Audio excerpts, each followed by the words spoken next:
অভিনেত্রী, কিন্তু সুচিত্রা সেন ছিলেন একজনই বাংলা ছবির সর্বকালের সবচেয়ে জনপ্রিয় মহানায়িকা। তিনি, তার সঙ্গে তুলনা করা যায় না কারো।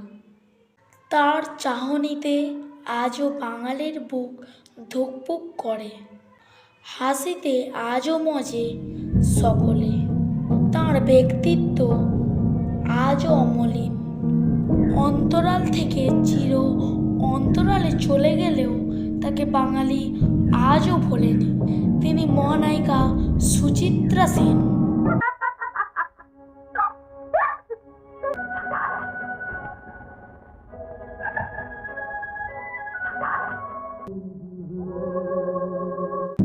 পাঁচের দশকের শুরু থেকে তিনি রাজ করেছেন টলিপাড়ায়।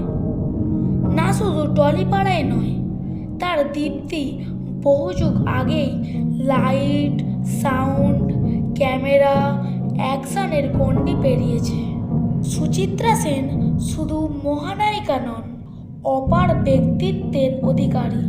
তার ব্যক্তিত্বকে যুগ যুগ ধরে সমীহ করে যাবে বিশ্বব্রহ্মাণ্ড। তিনি বরাবরই ব্যতিক্রমী, সবার থেকে আলাদা। সুচিত্রা সেনের যে তিনটি স্বপ্ন যা কোনোদিন পূরণ হয়নি, তার মধ্যে প্রথমটি হল কথাসাহিত্যিক শরৎচন্দ্র চট্টোপাধ্যায়ের চরিত্রহীন উপন্যাসের কিরণময়ী চরিত্রটিতে অভিনয় করা। দ্বিতীয়টি হল মা শারদামণির ভূমিকায় অভিনয় করা এবং তৃতীয়টি হল একদিনের জন্য হলেও যাত্রায় অভিনয় করা।